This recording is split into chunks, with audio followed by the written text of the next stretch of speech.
Welcome back to another edition of the Undercovers podcast. Me and Connor will solo do this together Again, as Ben is out for another week, but he we should be back next week. we put him on Uh, IR. He'll return soon. yeah, he's an IR designee and he will be back next week. All is good. He will be back. Uh, At this given point, his wild takes as always. we basically also had to put Jenna on extended IR. So, if anybody's wondering where either of those two are, yeah, we've had to designate them both on IR for reasons of bills. All right, that's the only There you go. explanation you're gonna get is bills. The bills Bills, yeah. put both of them on IR for an indeterminate amount of time. Actually, no. Ben's on IR. Jenna's on the pup list. So, actually, no. She's on the MUP list, mentally unable to perform. So, that's the explanation for her. And then Ben's just straight up on IR. Yeah, So, Ben straight up on IR. He should be back next week. Come back for the press conference later in the week. We'll get you an update. hopefully, you All won't have right, to be putting me on the actual IR when Milton comes through. But anyway, we won't worry about that right now. The only thing we're we'll going to worry worry about about, Milton when it decides to hit land. it's coming. It's still in the water. Maybe Yep. that's a bad thing too. Eh, it'll probably get a little. I mean, it'll definitely get weaker as it comes over land. But we have a very fun show tonight because we have a lot A of lot happened on yelling this to. Tuesday. Hmm. A lot What? has happened on this Tuesday. Oh, it has. This has been the quietest. This has been a very uneventful day, if you know what I mean. But um, let's jump right into what we've got planned for tonight. So Ben was going to take Yeah. this one, but I want you to take this one, Paul, because the second one is more a topic that I feel like talking about myself at least. So let me ask you, does the hmm Jets firing Robert Saleh, as we have officially heard of since this morning, if you haven't heard because you've either been at work or under a rock, the Jets fired head coach Robert Saleh this morning, and out of everyone reporting, they all keep saying that Aaron Rodgers had nothing to do with it when that would mean he hmm most certainly had something to do with it. So, Right. Paul, do the Jets firing Saleh, does that reflect more on Saleh's inadequate coaching ability, or is it just Aaron Rodgers? Tell us, or tell the Ooh. world, tell somebody. I'm going to hit on the first point, then I want to give you my first answer. Robert Saleh hasn't been able to figure out the offense since he first got hired in New York. And I think if and if you think that's the reason why he got fired, I think that's a lie because he's a defensive coach. He relies on the offensive personnel A that he hires or B that the team hires and they work in conjunction to make a good team. So he relies on the offensive gurus that is on the team, plus the players that are on the field to make the offense work. So if that was a reason, or you feel like that's a reason that Salah got fired, I feel like you're telling yourself a little bit of a lie. I feel like reflects a little bit more on Rodgers because the report came out from Chris Trapasso today saying that Robert Saleh was most likely going to fire Nathaniel Hackett today or sometime whenever. He was thinking about maybe letting go Nathaniel Hackett. We already know that Rodgers is close to Nathaniel Hackett. Yes, they're Mhm. saying, yes, Chris Passo said this was completely separate from the firing of Salah, but you would feel like you would feel like that Rodgers has some sort of input or plan into the firing of Robert Saleh because he wanted out of Green Bay, he got out of Green Bay.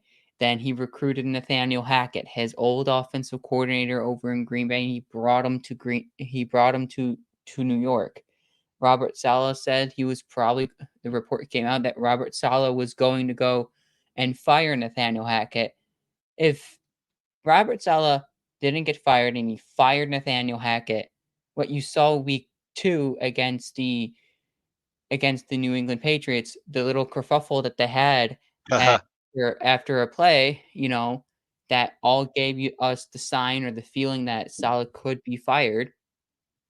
The relationship between Saleh and Rodgers sours more, and I think it's the relationship between Saleh and Rodgers is what ultimately got Saleh fired because it's been sour since he got there. He didn't want to go up to mandatory mini camps. We already know that Rodgers doesn't like doing mini camps, but he didn't. He decided, he skipped voluntary, but he decided to skip mandatory. Mandatory means you have to be there, and so Mhm. it got off to a weird start at the beginning, and what the Jets are going to lose in Robert Saleh since 2021. Robert Saleh's first in New York. The Jets defense is first in points per drive, first in EPA per play, third in success rate. That's from Benjamin Solak of ESPN. So they're going to take a big dip in defense without Robert Saleh. Robert Saleh currently this year has the Jets defense fifth in points and second in yards allowed. So now Robert Saleh is gone. Yes, they have the defensive coordinator in New York.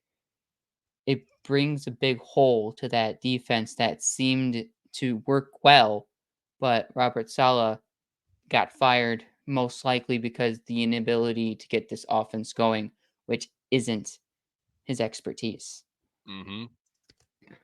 It's a very interesting situation, and I still have a very firm belief that Robert Saleh wanting to fire Nathaniel Hackett for him being a hack, literally, is why Saleh was fired. I guarantee you the story is something along the lines of the minute Rodgers found out that Saleh wanted to fire Hackett, Rodgers got on the phone with the owner and straight up said, "Get rid of this guy right now. Don't Mhm. even say it to anybody. Just get rid of him." And he did. So Aaron Rodgers is the LeBron James now of the NFL. Le GM, except it's Aaron.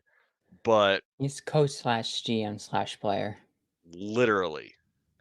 But that brings us to the second topic, Mhm. and I think we're gonna like this one, especially Yeah, with the the next. rumor I heard earlier today about it. Actually, that was not even that long ago. Yeah, it happened right But before the show, I think. let's Paul, why don't you announce what the topic Yeah. is and then I'll take it over. So we all know the Cleveland Browns are 1-4 this so far this season, That's a good season for and it Cleveland. looks like one of the worst offenses in the NFL. That's normal for Close Cleveland. close to what the Carolina Panthers have looked like this season, but I think it just has looked a little bit worse because the quarterback has maybe since signing a new deal has been one of the worst quarterbacks since signing a new The deal. worst The quarterbacks. the worst quarterback I will is not jump off that I will not jump off that ledge. so. Do you think the Deshaun Watson experiment is over in Cleveland? It should have been over a few seasons ago. That man, the fact that he's even with Cleveland is only, and I promise you, only because they offered a ridiculous amount of money to him. If the Cleveland Browns don't hop in at the 11th hour with that exact sum of money, Deshaun Watson is most likely with the Atlanta Falcons right now, and Kirk Cousins is probably somewhere else. I don't even know where else he'd be at this point if he wasn't with Atlanta. Probably, maybe still with Minnesota. I don't know. But either way, Deshaun Watson got the 11th hour contract done with the Browns and has performed like garbage. They need to bench him now, but they can't. You don't pay a guy $230 million guaranteed to sit on the bench while Jameis Winston goes and proves to the world why he was a number one overall pick a few years ago. Like it just doesn't work that way. And the fact that they're in this position is totally Cleveland. Like this is textbook Cleveland Browns. You Hmm. thought that you were going to be in a great position with Deshaun Watson, but that would have required him, one, returning to prime Houston form, and two, completely being resolved of being a piece of work, if you know what I mean. Well, Mhm. one of those really wasn't resolved, and the other one certainly wasn't resolved. He has not become what he was. He is complete garbage on the field, and you literally can't bench him. Must be Yeah. really, really bad to be a Browns fan, but then again, this is the same that's the same group of fans that watched a team go 1-31 over 2 seasons with that one win coming on a last-second field goal against the Chargers of all teams. So, yes, of course, the Chargers would be the ones to break that and not have them go 0-32 over 2 seasons. But that's all there really is to say. You can't bench him if you're Cleveland because you have too much money tied into him. You can't just cut him because you literally are going to take on so much dead cap that you can't retool the team around Jameis Winston or whoever else you decide to bring in at quarterback. You are stuck. And it is hilarious. And I do not feel bad for the Browns one bit. No. Nobody does. They got So, themselves into this mess. They knew what they were getting into, yep. and they still went through it. Deshaun Watson, before the allegations, before everything happened, he was a you could say a top 5, top 10 quarterback in Mhm. this league. He spends a year outside of football and then to deal with all the other stuff outside of what was going on, and then he decides to sign with gets this massive deal done with the Cleveland Browns. Mhm. Since then, currently right now, this season, he has a QBR of 21 this season. He has a QBR of 21 this season. That's the worst in the NFL.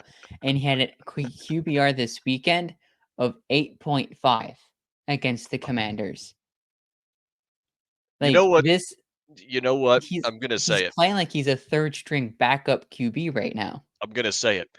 If you play fantasy football and you don't have a defense, stream whoever's defense is playing against the Cleveland Browns. With how Deshaun Watson has been playing, you are guaranteed to make bank on whoever's defense plays the Cleveland Browns. Last week, I literally had the Commanders' defense in fantasy because they were playing the Browns. Yeah, I think that was like 17 points.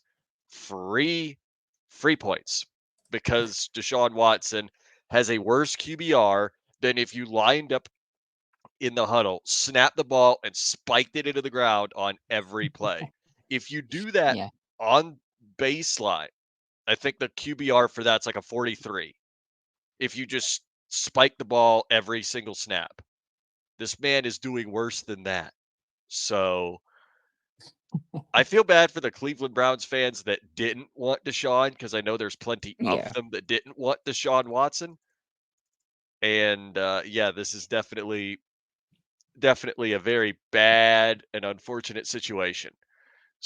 So we did have trivia planned tonight, but I don't think we necessarily are going to go through with that just because we've got Bills talk. And this Yep. is probably the part where we're about to start getting very mad because we have reasons to get mad. Yeah, there's a lot. There's definitely a lot. I mean, the morale last week was way worse than the morale last Tuesday was way worse than the morale this Tuesday. But, there's still a lot to get through. Lots Hmm. still to unpack because was going through some advanced stats a few hours before the show, and it relates to some of the topics that we're going to discuss tonight. One is the wide receivers, and two is the Bills' offense.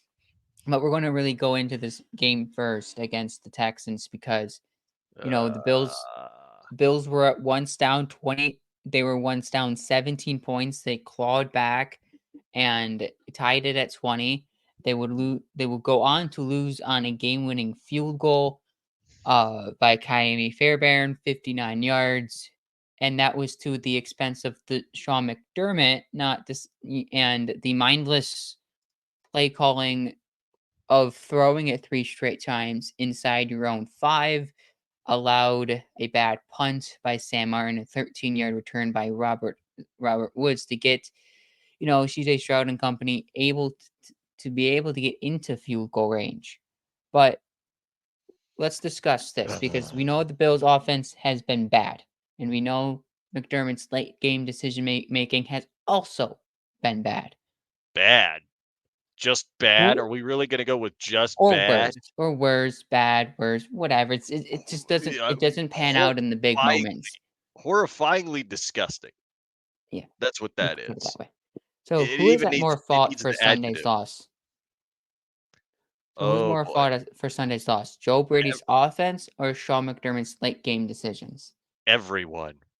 Literally everyone. I'm not even gonna say one person is at fault. No, it's everyone.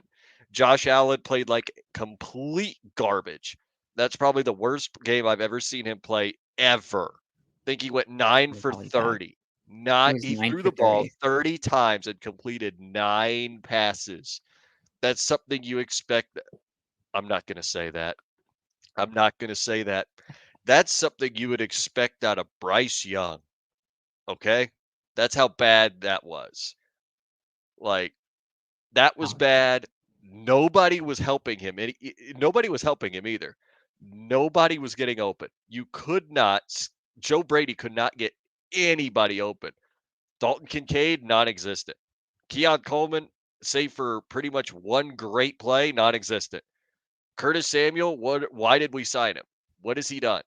That turf toe ain't no turf toe anymore because he's just been non-existent. Let's see. Who else am I missing? I'm missing pretty much everybody, just like the field. But the only person that gets any credit on that offense is James Cook because he's the only one that actually did any kind of cooking. The defense played pretty well. I mean, we saw a lot of great flashes, which I'm sure we'll get to later in the show. I mhm. think yeah, we have standout players. We have a standout player section for later, which we'll get into. But yeah, literally everybody's Mm, at fault here. Coaching was horrible at the end, yeah, but Josh Allen was playing horribly enough from the start. he was. Man clearly felt the pressure of needing to beat Houston and needing to beat the narrative, and it got to his head. I wouldn't say it got to his head. I mean, It look, got to you're his you're head. 9 for 30, you get some blame. You were 9 for 30. You had Mhm. one of the worst completion percentages in your career, probably in a single game. I haven't looked at Josh Allen's, completion percentage in every game since he was a Bill, but I mean, 9 for 30. I mean, that's unprecedented for Josh Allen to go 9 for 30. And in Oh, the last it's 2 very weeks, bad. he has a 42% completion percentage. So, is that all Josh Allen? No. And to answer the question, who is the more at fault for Sunday's loss? Is it Sean McDermott, the late game decision, or Joe Brady's offense? I want to put it on Joe Brady's offense. There was moments in this game that if Matt Collins catches a few of those deep balls, or Dalton Kincaid, he had a couple of drop. I think he had one drop in this game where you could have extended the drive or pick up a few yards. That's all game changing stuff. Matt Mhm. Collins and that deep ball from Josh Allen early in the game. You catch that football, you're probably up early. And if those execution things matter, because if all those things hit, I think it doesn't end at 2020, and you don't put Sean McDermott in the position where you can say what late game decisions I have to make because if those things happen and Bills go on to score touchdowns or even field goals, the Bills are either up 2 scores, they're up 3 to 7 points, or maybe they're up 10 points at 16 seconds left in the game, and instead of you know throwing it 3 times at their 2-yard line, they're kneeling it 3 times at the goal line and ending the football game. Mhm. And, you know, separation numbers for the Bills aren't the greatest. You know, that's a contribution to Josh Allen's 9 of 30, and maybe what's making it hard for Joe Brady to make this offense more fluent and more effective. But I'm looking at I looked at I looked at Curtis Samuel's separation numbers this right now. Who? Curtis Samuel has 4.4 yards of separation. That's seventh most in the NFL. And he's barely involved in this offense. Mm-hmm. Those two deep balls thrown to Mac Hollins, both of those easily could have gone to Curtis Samuel. Easily. Mm-hmm. He's also giving 7.2 yards of cushion. Curtis Samuel is. So where's the dilemma of signing Curtis Samuel? If you're going to sign Curtis Samuel and he's giving you separation and the opposing team is giving him some solid cushion, why aren't the Bills giving him the football? Why isn't Joe Brady scheming him more in the game plan? Why is, Joe Brady not trying to scheme these guys open? We're going to be talking receivers later on in the show. And, we'll probably give a couple of guys that we would like to see on this Bills team to try to open it up just a little bit more. But Joe Brady in this game didn't scheme anyone open. Josh Allen was running around looking for help. Josh Allen has a 2.91 time to throw. That's one of the highest ones in the league. So the offense in the first 3 weeks looked great. Looked like a Joe Brady style offense that we enjoyed. Then it fell off. Mm-hmm. Sean McDermott does need to be held accountable for those late game decisions that he made.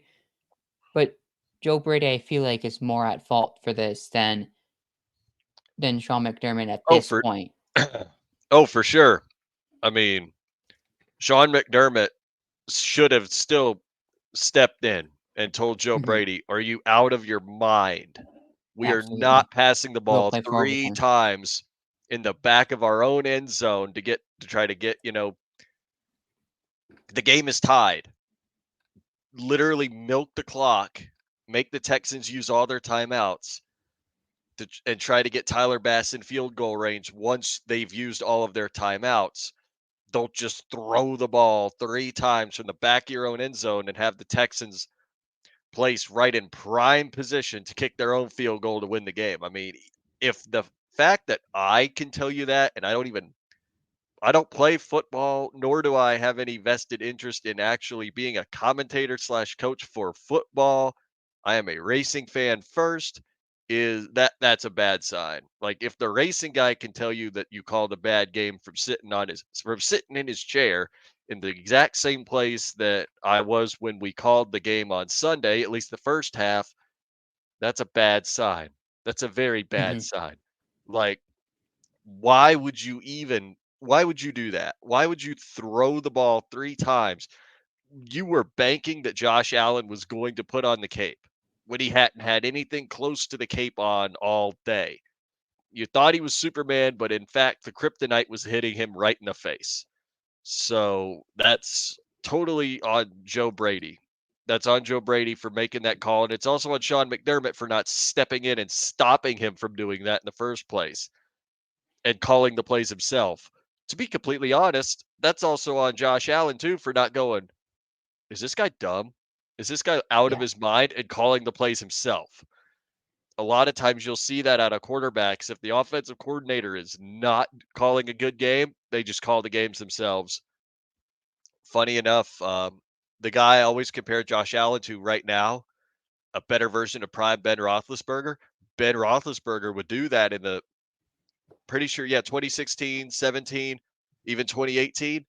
That was you could see the offense begin to move a little quicker, a little more efficiently.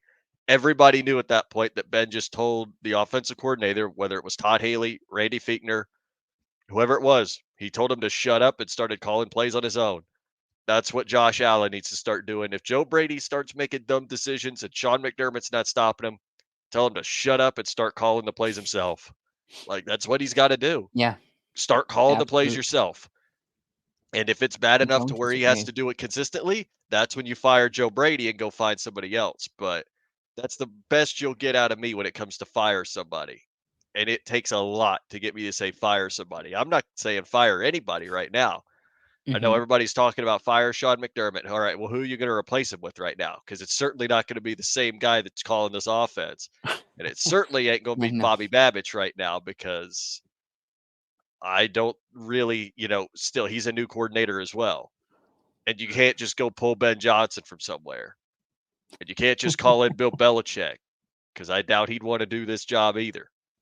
So it is what it is. You've got to, there's got to be changes made at this point. But we got another topic to move on to, seeing as we answered that question as fully as possible. We'll start with you on this one, Paul. So the hit that Josh Allen took that knocked him Mhm. out, Mhm. where everybody thought he had a concussion, Yep. they basically gave him some smelling salts and put him right back in the game. What did you think about the decision? Do you think it was smart for them to put Josh Allen back in the game, or do you think he should have sat the rest of that entire game? A few days later, I think Sean McDermott spoke on it yesterday, and I didn't listen to what he said. I just seen it from quotes, given from the media. So I don't know like what was his tone of voice and speaking in it because obviously in a situation when you're going to be pressed on in a press conference, tone of voice, sometimes speaks more than what actually Sean McDermott is saying. So McDermott did say that he did go through a full concussion protocol in the medical tent, and then they gave him that smelling salt. Normally those smelling salts are to wake up, the player just a little bit more. So it seemed like Josh Allen was still feeling the remnants of that hit that of his head hitting the turf. So he was still feeling some of the remnants of that as he was out of the tent. He gave him that and he threw the helmet back on and he just ran onto the field after one play. In that moment, I felt like if in the moment that Josh Allen ran back onto the field, I in that moment I was feeling like, was it rushed? Did they go through the full process of the concussion protocol, or did they just rush through it? And because they knew, the Bills then had that turnover. They were inside the red zone and they knew they were in a spot where they score a touchdown, they take the lead. If they don't, at least tied the football game. And so it was a crucial moment to have your best quarterback, your best player on the football field in that moment. So maybe they rushed it a little bit in my eyes, but on Monday, yesterday, McDermott says they went through the full concussion protocol and he doesn't have a concussion. You know, as a fan, as a person, I want to trust Sean McDermott and this medical Mhm. staff as much as I can, but I'm Yep. also going to leave it with a side of caution just based on what we've seen a few years ago. I hate comparing it to Tua because Please of don't. what's going on with him right now, but you just don't want it to happen to Josh next Monday. If he takes another hit, a high hit to the head, you just don't want to see it. So I'm going to leave it with the side of caution, but I'm going to trust McDermott and his medical staff that they made the right decision of letting Josh back into the football game because even though you can go through concussion protocol, you could still have a concussion as you go back into the game, even though you passed, Mhm. all phases of the pre-concussion protocol during the game. So I'm going to trust it. I'm going to leave it with the side of caution, Mhm. but that's where I kind of stand on it right now. That's all there is to it. Literally, when it happened, I said, all right, we're going to have to wait at least 24 hours because that's usually when you start showing signs of the concussion. Mhm. Yep. It's what happened. Sometimes it happens sooner, like what you did see with Tua, which is still really unfortunate. But sometimes, it does take 24 hours to fully manifest the symptoms of a concussion. We thankfully did not see that with Josh Allen. So apparently they said he was fine on Monday. So he's not in the concussion protocol. So at the moment, I guess he's good to go against the New York Jets on Monday Mhm. night. So fingers crossed that it doesn't take even longer for him to show concussion symptoms because that's what happened to Dale Earnhardt Jr. in NASCAR a few years ago, too. Took a concussion, didn't show symptoms for a few days, but was still medically ruled out of the next few races because of a concussion.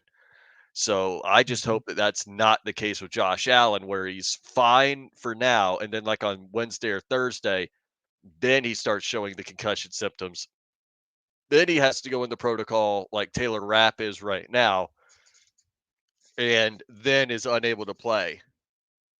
But speak of the Jets, I just actually saw a very interesting tweet. I'm gonna interrupt the bad flow of injury conversation.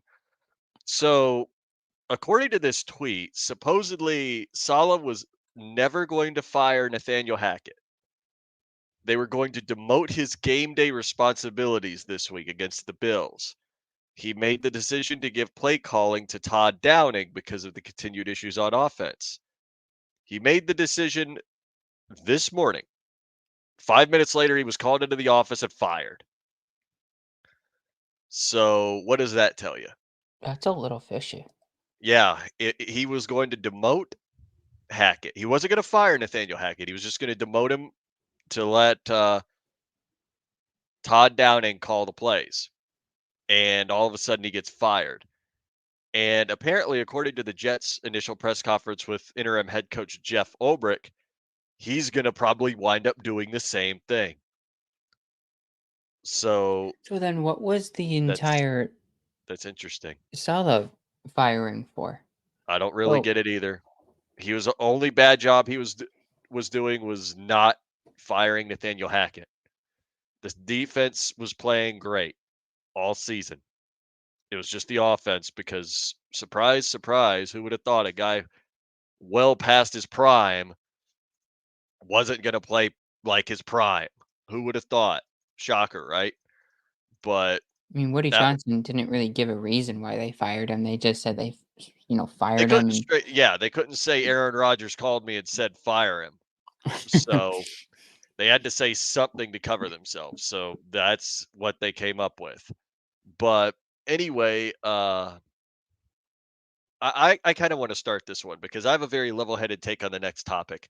So obviously, after we saw that performance on Sunday without receiver Khalil Shakir, and like in the article I wrote for Bills on Sports Illustrated, Keon Coleman did not, in fact, step up consistently. He did step up on that really one great play, which got everybody excited, especially me, myself, and I, even though I was 49-yard watching. touchdown on the fourth down. Yep. I was watching the race at that point though, so I saw it like in passing. I didn't really see it as it happened, but I did see it and I just went, "Yep, now that's the Keon I remember from FSU." But consistently he didn't show up. So, is addressing wide receiver a dire need for the Bills? It's a need. I'm not going to say it's a dire need, but it is a need. First and foremost, get Khalil Shakir back. Hopefully he comes back even in a limited capacity on Monday, but we don't know what that ankle's looking like. So we're just gonna have to wait on the injury report to come out. I believe it would be on Thursday, considering the Bills are playing Monday night. Mhm. So we're gonna have to wait for the initial injury report to see if Khalil Shakir even practices at all.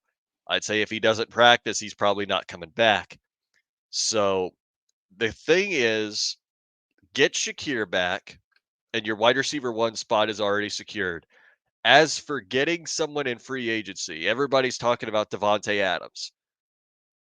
And honestly, I got to say the market value is kind of getting a little, well, I wouldn't say market value. The idea of him wanting Buffalo is a lot stronger now for two reasons. One, Jets fired Robert Saleh. Two, Mhm. Derek Carr is hurt. Who knows how Yep. long it's going to take Derek Carr to come back from the injury he suffered last night against the Chiefs. I think they So, said it was a few weeks. yup. Why would Derek Carr or why would Devontae Adams immediately want to go to the Saints or the Jets at this point? And the Bills have definitely expressed interest in Devontae Adams. So I have a feeling right now that the market for Devontae Adams, the Bills are starting to come in there a little bit. So Mhm. I am looking forward to seeing how this happens because I feel like it's definitely more of an option now to get Devontae Adams. But personally, I feel like the only way the Bills do get Devontae Adams is if the Raiders do agree to eat the remainder of his contract or at least a majority of his contract. Because if they I think don't, there is reporting that they will. if they If will, they yeah, if they will, then the Bills need to be absolutely all in on this. This is your this is as close as you're going to get to an all-in move this season is getting Mhm. Devontae Adams and putting him on this roster. But personally, I just don't see what's gonna. I don't see them wanting to get rid of his contract or take on his contract. I think that there's a lot more moving pieces to the puzzle. I think that our best shot is going to be getting Amari Cooper out of Cleveland. And I would be all for Amari Cooper out of Cleveland. There's a lot of others too. As a matter of fact, you were the one to point this out initially to all of us, Paul. Chris Olave's, I think, was his brother, his father, someone in his family tweeted out that he only had one target Mhm. and he really didn't get that many extra targets all night. Mm-mm. I'd call the Saints and ask if Olave was on the trade block. The one I saw that I thought was terrible was the one saying someone said George Pickens. No, no, no. Yeah, Get that out of that your would head right now. that's not happening, no. George Pickens is a cancer in a locker room. Have you seen what he's done in Pittsburgh? Absolutely not. You Where want I to talk would go about with ruining the this vibes? Yeah, he'd do it in a heartbeat. where I would go with this, with the wide receiver room, is one, dire need seems like we're desperate for wide receivers. I don't think we're desperate for a wide receiver. You go on the X app and you're like, you say it's like your first time on X, and you're like, yes, the Bills need a wide receiver immediately. Like, you will get that sense like the Bills are desperate for a wide receiver. Is it a dire need? Not just yet. Can we have Buda Baker Not instead? just yet. I just want to look at what Joe Brady can do in the next few weeks. The trade deadline is November 5th. We are now November 8th. It is October 8th. So, Thank you. yes, we're October 8th. So we're now at October 8th. So we're just under 30 days to the trade deadline. Let's see what Joe Brady can do this week against a really good Jets secondary and see if he can carry that into the Titans. And if the next 2 weeks look like the offense is getting better, well, then maybe the Bills don't need to trade for a wide receiver. Maybe they just have enough at their own hands. But Yeah, I that's a think the bad Bills precedent. should. I think the Bills should trade for a wide receiver. And I'm going to kind of give you both sides of the ball here and kind of like you guys as listeners can kind of make the own judgmental decision yourself because Keon Coleman right now only averages 1.9 yards of separation. But on the flip side, he wins 19.8% of the time, which is fifth among rookies right now. Curtis Mhm. Samuel and Khalil Shakir both top 10 in separation, with Shakir 4.3 yards of separation and Curtis Samuel 4.3 yards of separation. Kincaid is 26th in the NFL with 3.7 yards of separation. So based off those numbers, Shakir, Samuel, and Kincaid should be your top 3 targeted players. Mm-hmm. Shakir, out of all 4 of these guys, is the top targeted wide receiver, and he wasn't on the field on Sunday. So my question to Joe Brady is, why aren't you using Curtis Samuel? Why aren't you trying to scheme a guy open like Dalton Kincaid a little bit more? Because what I've seen out of Dalton Kincaid, yes, he also leads the Bills right now in drops this season, which is awful right now. And the Bills have 7 drops this season. They had that actually the Bills have 10 drops this season. That's 3 more than they had last year between weeks 1 and 5. So drops are an issue, but my question to Joe Brady is scheme. Why can't you scheme a guy like Dalton Kincaid open? He's getting against man coverage and he's really not getting open. Teams are blocking the middle of the field. So you know what the Bills need to do? They need to go out and get another outside receiver. Another outside receiver might be, and I think this is your best option, is Chris Olave. People Ah, are yeah, talking you were the one people that are started talking that. about Amari Cooper. He has the most drops right now in the NFL. He has 9 drops so far between weeks 1 and 5. Ew. His but he averages 2.6 yards of separation. So he's able to get a little bit open, but Chris Olave has 1 drop this season. He averages 2.7 yards of separation, but he has a catch rate of 78%. That's that is I can't see if that's a 7 or I wrote this down really, really fast, but he has a 78%.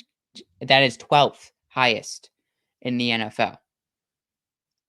So get a guy with hands and a guy that can get separation. He gets a little bit more separation than Amari Cooper. He gets more separation than Romeo Dobbs, who averages Good 2 Lord. point yards of separation, which is the 6th lowest in the NFL. Wild So stuff. out of Cooper, Olave, Dobbs, Adams, my vote is Chris Olave. If you Adams can isn't his actually team. if you could pry him away from New Orleans for reasonable compensation, yes. And I That's feel why I like said you you would have probably to wait could. a few weeks. You would have to wait a few weeks. You would have to wait next week, the week after, kind of see where New Orleans is about a week or two before the trade deadline. And if they're really not in a spot where they feel like they're going to contend, you might go ask for a Chris Olave. And I Mhm. think he would cost about the same as a Devontae Adams, probably a second and a fourth. You could probably sprinkle in another, 2025 pick, 2026 pick if you wanted to. Potentially, you could, but I think we really just have to let the process play out right now Yeah. and just see what happens. I just wouldn't set expectations high enough to where you would absolutely get I wouldn't set expectations so high to where you absolutely think you're gonna get Chris Olave, Devontae Adams. Like you can't just immediately assume that you're gonna get Devontae Adams because you're most likely not. The fact Mhm. of the matter is that I'm sure he's still gonna be a Jet, but for how long it's gonna be, uh, I don't know. I don't know if it's gonna take him any longer to decide if he wants to go to the Jets or not. So we move on. We see exactly what's going to happen, and we keep our expectations very minimal. Yeah, let's hope we can get somebody, but let's not all immediately jump on the Devontae Adams train just because we're very desperate after watching Also, the do note the Bills. Bills don't have much cap space. That's what There's I'm saying. another Yeah. issue to hear. Oh, yeah. No, that's exactly the point. If you cannot get the Raiders to take on the majority of Adams' remaining salary, then you can't take him if you're Buffalo. You can't. So we need to move on and let's just hope and pray that the Raiders will actually take his contract to where we can afford to trade for Devontae Adams because Devontae Adams on the Bills, oh, that's lights out. It's game over. Josh Allen gets Mhm. himself in tune. Oh, it's over. Oh yeah, you give Josh Allen and Devontae Adams, you You give him know, the best receiver he's ever had in his life. yeah. The issue there is he's also 32 years old, so it's Mhm. probably just for the season, and that's about it. You get a Actually, guy like a Paul, Chris Olave or he's Romeo Dobbs. he's 31. He's gonna be He's 32 in 31. December. He's gonna be 32 in December, though, but you're right. But, let's move on because I really wanna talk about the standout players because this is a really good group of standout players to discuss. Anyway, Paul, touch on yours really quick because we still have both our game picks and a bit of a preview of Bills at Jets on Monday night. So, So we're going touch straight to no, no, just give me your standout player because I wanna know who you're thinking because I have a very good one for you too. ah standout player. Oh my, I never thought of. For You once, you just gave me can't s guys. yeah, yeah, for once, you can't say Josh Allen because then I Well, know you're here's lying. you can't say Josh Allen. I actually Nope, just never not thought this of time. one. Just yeah, I'm just throwing up the box score in a second. But the easy answer you could say is James Cook.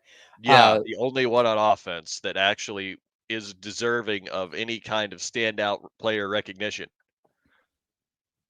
But do you wanna hear mine? Ty Johnson was credited with a tackle assist. Yes, he was. I I just seen that now. I'm just going through the box score, but I'm gonna give it to Dorian Williams. Mhm. And That's a good one. why I'm going why I'm going to give it to Dorian Williams. One, I mean, he had another 10 sack, another 10 tackle perform. Could you imagine? Could you imagine 10 sacks in one game? We got the next TJ Watt. He had another like 10, 12. Oh man, He did it again. I know we want it, Paul, but come on now. He can't. This ain't TJ Watt or freaking Max Crosby here or Miles he had Garrett. I another mean, I know I wish we 10 had to him. 12 tackle Thank you. uh game this past weekend.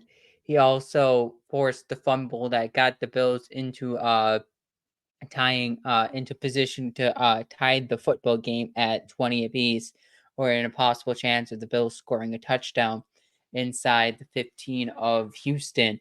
So, Dorian Williams from the start of the season, he's been tasked to be the replacement for Matt Milano, Mhm. and he's done everything that, as a Bills fan, as a people in the media who's watching and scouting these guys he's done everything that we've asked him to do.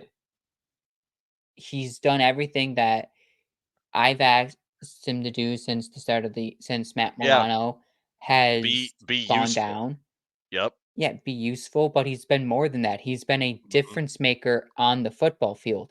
Oh, he's Forcing improved very much. fumbles, getting important tackles in an important moments.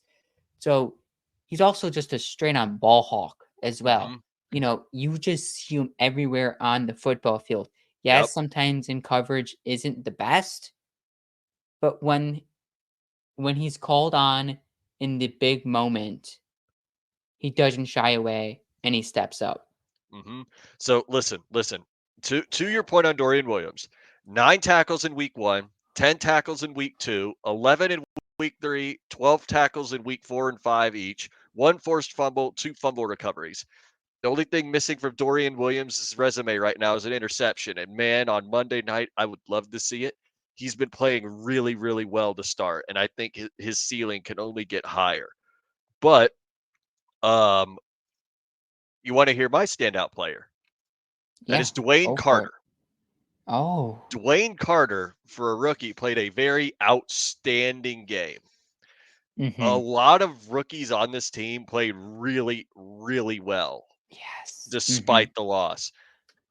Dwayne Carter is just one of them. He was great. I loved watching it. He was magnificent. He was great. Javon Solomon had moments too where he looked great. I mean, the defense overall played a great game. We just could not overcome the really god awful offensive play and god Mhm. awful coaching. The defense deserves every bit of that game ball if there was one to be given. And Dorian Williams, to your point, deserves one too. So that was mine.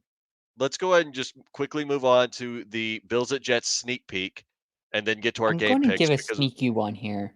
ooh, you Just got a just an sneaky. maybe an honorable mention. You know, even though he had one catch for 49 yards, but Keon Coleman came in the clutch. I mean, to get out of that hook and curl as well as he did and to spin it upfield and just toe tap on the sideline and just somersaults into the end zone. Oh, that was perfection. That's what you want. And because what he did earlier in that drive, he, the ball came to him and it hit him straight into the helmet. Couple plays later, he just redeemed himself out of all of his mistakes because he got the Bills within 3 points. So even though he had one catch for 49 yards, that was the biggest catch so far in his NFL career since his scoring his first touchdown uh week 3 against the Jesus Jaguars. Oh, do you not? I mean, your English, your English man. First, it was a 10-sack game for Dorian Williams. Now you're thinking of a different team. We don't play the Colts until a lot later in the year. But, anyways, I like the idea though, nonetheless, despite what you said. Uh, let's go ahead and move on to a very quick take, literally, on the Bills at Jets. We're not actually going to pick the game. We're very superstitious about this, but the Bills have struggled against the Jets defense in the past. The guy that I jokingly call Josh Allen's favorite target is no longer on the team in Jordan Whitehead. So now with him gone, what is one way you want to see the Bills offense attack the Jets defense on Monday night? Now that he's gone and you don't have to worry about him, what's next?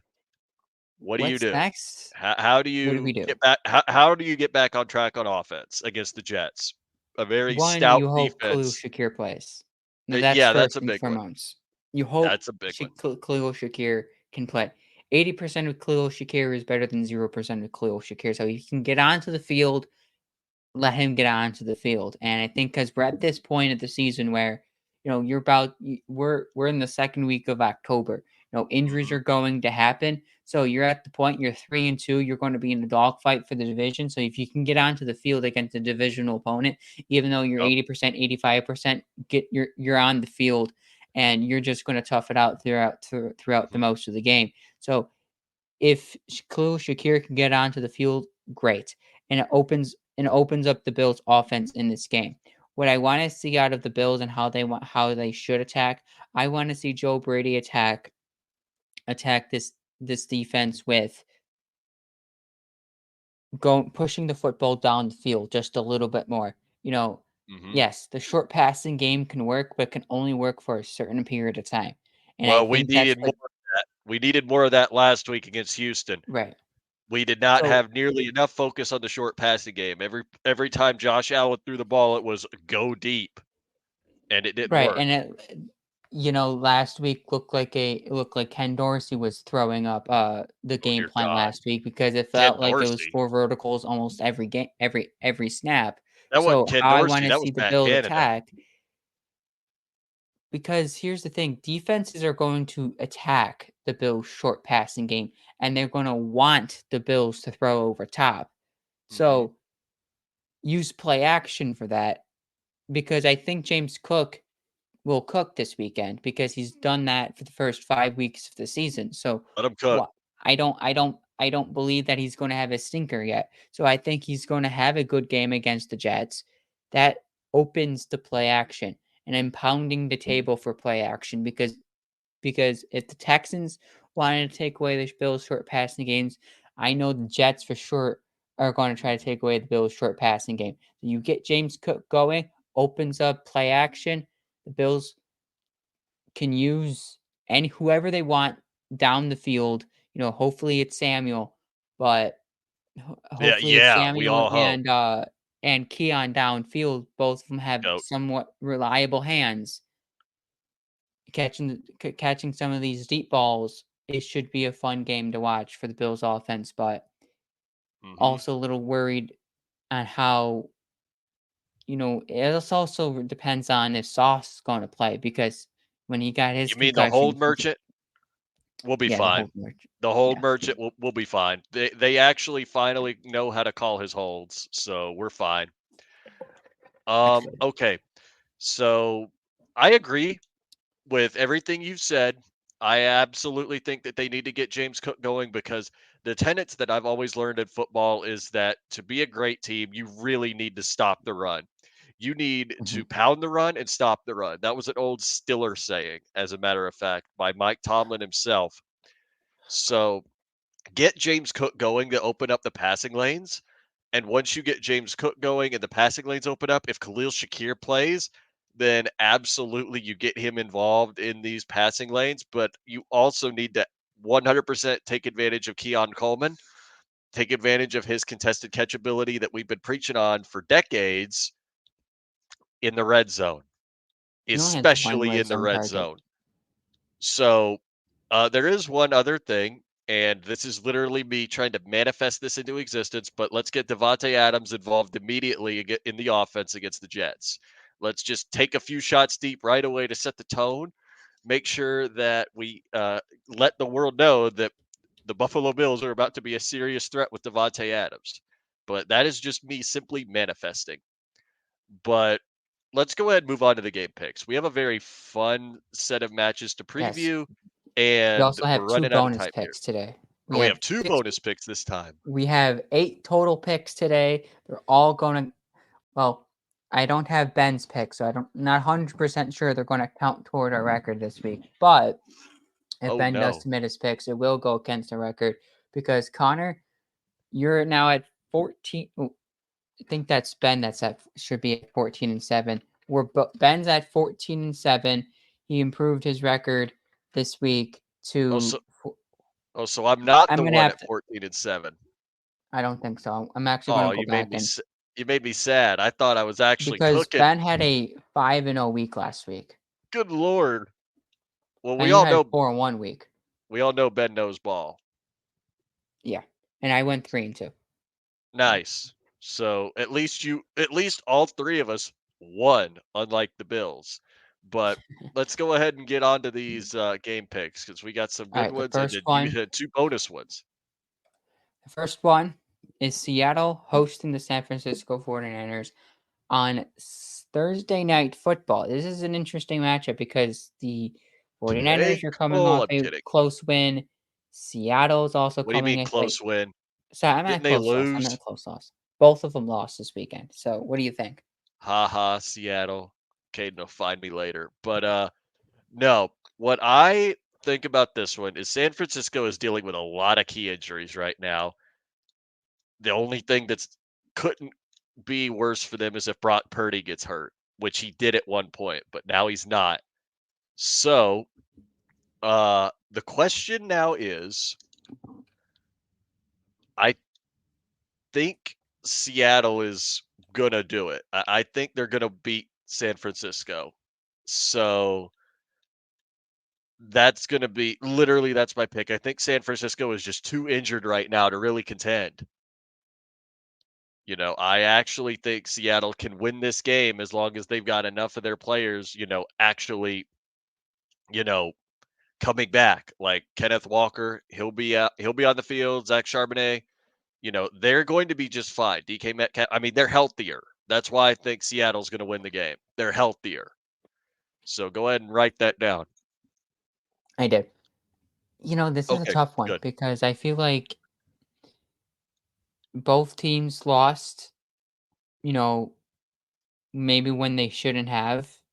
San Francisco, even though they're dealing with all those injuries, they competed well against the Arizona Cardinals, and Seattle just plain out lost and got outplayed by the New York Giants. And like, How do you do that?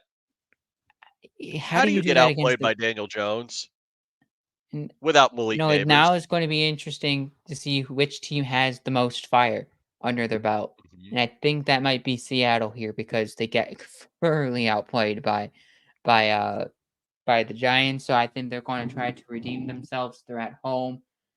Like you said, San Francisco's injured. It's going to be tough. Let's move on to God excuse me. bless. Let's move on to the early morning game on Sunday. The Jacksonville Jaguars, their annual home game against the Chicago Bears. Their annual home game? What does that mean? Their annual home game in London. Ah, right. We're back to London now, huh? Mm-hmm. Okay, so off to London. The way I see it, this is Jacksonville's game to absolutely lose or win, whatever. My brain is blanking. We've been on the show for an hour. I've got a hurricane coming my way and it's hard to think. But Jacksonville's winning. They're playing in London. Caleb Williams is coming off a pretty meh game.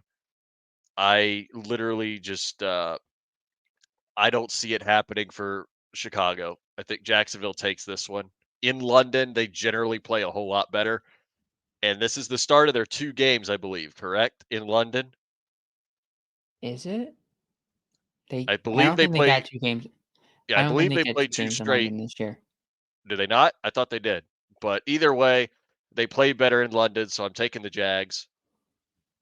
BTJ go off for my fantasy team because now Yes. Yes, it is. I told you. Yes, they do have back-to-back games in London. I told you. I knew it wasn't going crazy. So, yeah, BTJ go off for my fantasy team. I'm going to start you with hope that you will. So, BTJ, if you can hear me, give me one great I'm performance. going to give this game to now they have 2 games in London. They're going to They're going to win win them both. they're going to win at least one of them. They're going to win them You both. know, they get next week they have the New England Patriots. I think that's a more Yep. winnable game for them.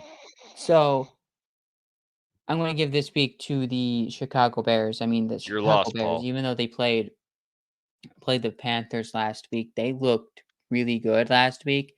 They put up 36 points in the Panthers as they should. Caleb Williams with 20 of 29 with 304 yards and 2 touchdowns. He seems like he's developing into a really good quarterback for the Bears. So give me the Bears in London. You have Jags. Let's go into maybe the best 1 o'clock game this weekend is the Commanders going on the road to the Ravens. Woohoo! I love this. You know what's weird? I am fully just out of my mind puzzled at the sight of a good Washington team. I have not seen a good Washington team in my entire life. And I've been watching football since 2007. You know what? I'm going to let me just tell you something really quickly. I'm going to look this up for you, Paul, because I just want to show you just exactly what I mean, okay? So let me Uh-huh. go to the Washington Commanders franchise encyclopedia right here. The first year I started watching football was 2007. I'm going to run down the record from 2007 all the way to where we're at right now. So 2007, 9-7, 8-8, 4-12, 6-10, 5-11, 10-6. This is in 2012. 3-13, 4-12, 9-7, 8-7-1, 7-9, 7-9, 3-13, 7-9 in 2020 when they won that god awful NFC East, 7-10, 8-1, 4-13. I have never seen a really good Commanders team in my whole life.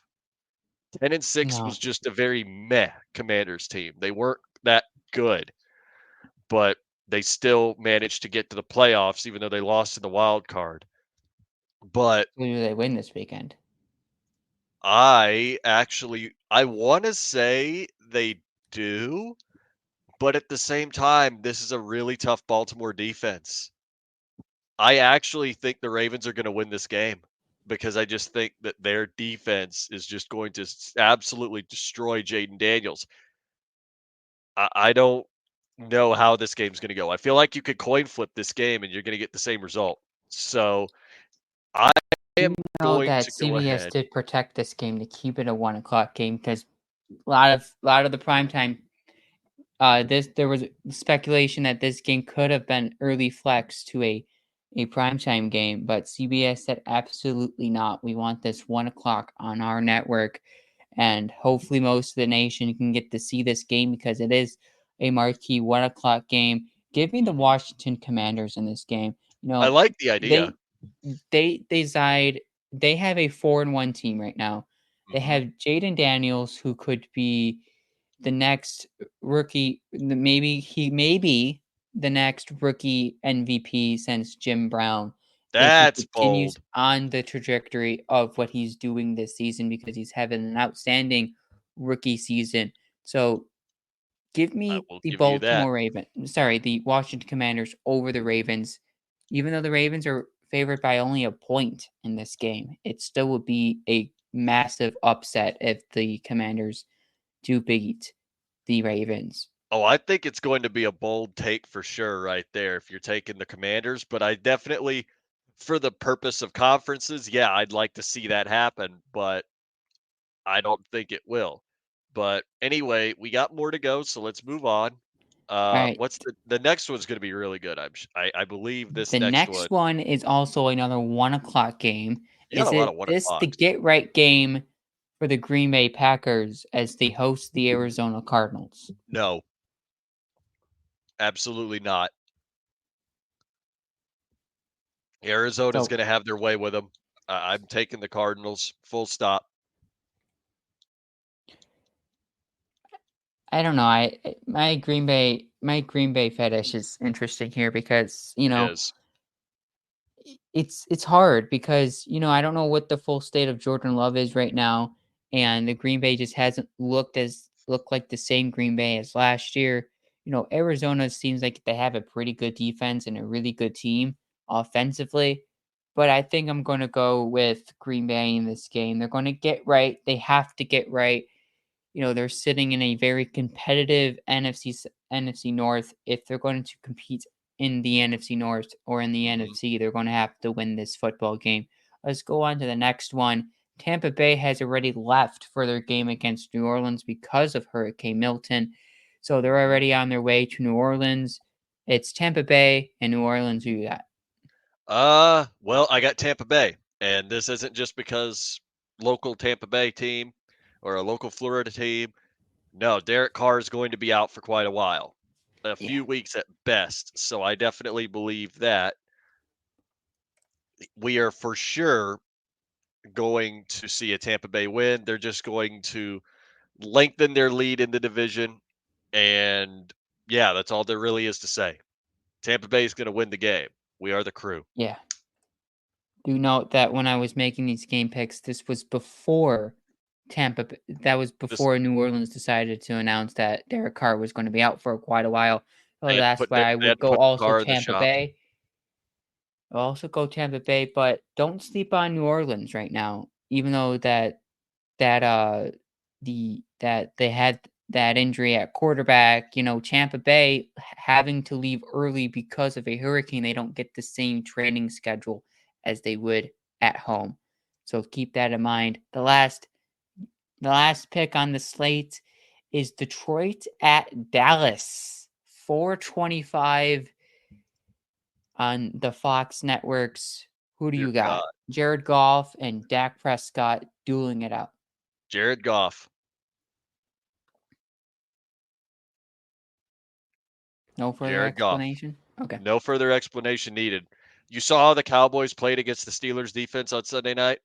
It was not good. They let That game went Najee to 1 Harris a.m. and went to bed at halftime. Najee Harris had himself a night, okay? The only reason the Steelers lost is because the Cowboys just randomly happened to find Jalen Tolbert on a 4th and goal. So, Give me the yeah, Lions as well. I'm taking the Lions. I'm taking the Lions as well. I don't. You all know my Dallas hatred. I would never take. I would take the. I only take the Cowboys on certain extents, but I have not and will not take them yet this season. All right. Before Sunday, there's Saturday, and there is two marquee matchups this weekend. two ranked games this weekend. Oh, I know where you're going with this. That starts at 3:30 on ABC. Number 1 Texas, number 18 Oklahoma, and the Red River Showdown. At the Cotton Bowl, Texas the only undefeated team in the SEC, but Oklahoma has won 7 of the last 10 meetings. Who wins? Who do you think wins? Hook 'em. They're going to win. Yeah. Absolutely not even They get close. They're Quinn going to win. Ewers back. If Quinn Ewers does, say if Quinn Ewers didn't play this game, and they had to rely on an Arch Manning, Oklahoma wins.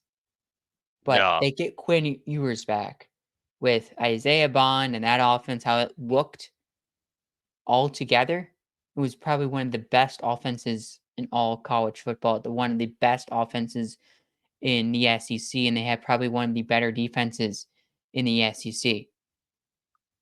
Even though Oklahoma has owned Texas the last 7 meetings, over the last 10 meetings, it doesn't happen at the Cotton Bowl this weekend. Nope. Does No this way. game turn into a shootout? Possibly. But Texas will overcome that, and You know what? Oklahoma doesn't have Dylan Gabriel as quarterback because Dylan Gabriel is Doesn't he in play for? Oregon, Yeah, I was about to say. where College Game Day is, and it's a 2 versus 3. Ohio State on the road to Oregon in Eugene with Ah, College Game Day, this is a 7:30 good one. NBC. Who do you got? This is a good one. You know what? I'm taking Ohio State. I'm going to do it. I don't usually watch. I am a down bad FSU fan, okay? I have no more interest in college football right now except to somewhat follow Texas. And yeah, I still think Ohio State's going to win. I think Dylan Gabriel is a great quarterback. Don't get me wrong. But I just don't see Oregon winning this game. I think Ohio State's just been playing out of their mind football lately. So I'm taking Ohio State. They're the second best team in the land for the reason, and I agree with them being number 2 in the AP poll. But last time Oregon faced Ohio State, it was back in the shoe at Ohio State. Oregon beat Ohio State. Just know that. Give Okay, me then. Oregon. Oh, Give me the oh, Ducks. shoot. All right. Ryan will find you later. But Because here's wow. the thing. It's Ohio State have to go on to the road. And this is really like the real true road game. Mhm. And you look at what Ole Miss, yes, it's Ole Miss. They tend to lose stupid games, but they staggered really weak opponents before a really good opponent against Kentucky. And Kentucky, we all know will always have a somewhat good defense, a really bad offense, and Kentucky beat Ole Miss. Ohio State stacked a lot of easy games, and the Big Ten games that they played so far, they just walked right through them. This is their Mhm. first real test this season, and it's on the road Yep. in the crazy Duckland. Give me Mhm. Oregon. All right. Well, I like it. I like it a lot. But you know what? I want to give you one bonus pick of my own, Paul. I All want right, go for it. we're if we're going to talk about different things that aren't the NFL, if you're going to make me pick college football, then I'm going to turn this on its head. All I'm right. going to make you I'm going to make you pick the I'm going to make you pick the final 4 who get eliminated from the round of 12 in NASCAR on Sunday afternoon at Charlotte Motor Speedway. The final Okay. race of the round of 12, I am going to make you predict who gets eliminated. And I'm having fun with You this pull up the because NASCAR bracket so you I can made see it. you made me suffer enough in college football. I'm going to make you have some fun and poke your brain a little bit. So, what I'm going to do to make it easy for you is The grid right now, William Byron has advanced from his stellar performance at Talladega, nearly winning the race. Christopher Bell and Kyle Larson are practically locks already at 57 points above the cut line of elimination and 52 points above the cut line of elimination. The 4 drivers below the cut line of elimination are arguably 4 of the worst road course racers in the sport. One of them happens to be okay in Joey Logano. Daniel Suarez has a win at Sonoma, another road course, but other than that, his road course statistics are very garbage. Austin Cindric has not had a single road course good finish. Literally, that's all I can say. And then Chase Briscoe is 32 points below the cut line. To make it easy, do any of the 4 below the cut line advance? Yes, no, and if you say no, then how many of them do not advance? Give me a random number. All right, so it looks like Chase Elliott has a plus 13 and Joe Logano Keep is it in mind. minus 13. Yes, that is So the line to be so eliminated.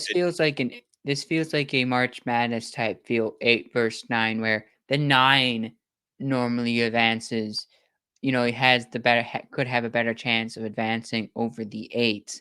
Mhm. Now I Flip want to throw in. Logano and Elliott just No, I because there has to be an upset somehow. There has to be, you know, a eraser in this grid or in this whatever the playoff yeah, the standings. playoff grid. You pretty much Somebody said it. has to make an upset, but Mhm. with Suarez, Cindric, and Briscoe being about 20 to 32 points off the pace, with the others, I think that's a tough task for any racer. So Mhm. give me Joe Logano going over Chase Elliott. I basically want to give you the idea of what kind of bet you just made if you made one. An equivalent bet. This would be like putting the Patriots, right, the worst team in the AFC East, against a team in the NFC like who can I think of here? Let's just for sake of it say that this is the Vikings right now. You've basically put the Patriots and the Vikings in the Super Bowl together right now with their teams and said who wins. Chase Elliott is arguably the best road course racer in the entire sport, and he's 13 points above the cut line right now. You're picking against the guy who everybody thinks is 100% guaranteed to advance out of the round of 8 or out of the round of 12 right now because of his sheer ability at road courses. So Upsets you have to can keep it. happen. You can keep it. I mean, I'll let you keep it, but we'll see what happens. And Upsets happen all the time. thank God this race is on Sunday and the Bills game is on Monday. I could not focus on both at the same time. Last week was bad enough. This week would have been even worse if the Bills were playing at 1 o'clock. Thankfully, that's not the case, and I can think about the race before the Bills. So, with that in mind, let's see how that plays out because there's a reason I'm wearing my Larson shirt right now too. He was the only thing You that would made have me to keep smile me on updated Sunday. on how that's going Sunday. I'm Just I random will. text. As long as I got power and a tree isn't through my roof, I'll be able to make sure you guys know what's going on because Larson being 52 points above, that's why my little headline, I'm already manifesting him to the round of 8. It's like basically if you want a good comparison, right now we're in the divisional round. We just advanced out of the wild card round a few weeks ago. We're in the divisional round right now. This is to make it to the conference championship. The feel is kind of the same, if you know what I mean. So getting eliminated Yeah. here feels like your team lost to the divisional round of the playoffs, which as Bills fans, we ought to know about a little too well at this point. To the same team, but irrelevant. That's the feeling of being eliminated in the divisional round. And for some of these guys like Chase Briscoe, if you're a Briscoe fan, a Cindric fan, or even a Suarez fan, you are happy to be here. You are very happy to be here because no one expected you to be here. But You see anyway, Connor's enthusiasm for NASCAR. it's my enthusiasm for racing in general. Good That luck means getting me this excited about a stick and that ball sport. means And I love football. that means we've came to the end of the show because we're just talking mindlessly at this point. It is not So mindlessly. give Thank you. give both of us a follow, give the show a follow, Oh, yeah. and any other final thoughts, concluding things that is not NASCAR but football related? Devontae Adams, you are a Bill. Okay. That's how You we'll end it. I am speaking Go it into Bills. existence. Devontae Adams, you are a Bill. Go Bills. Go Bills.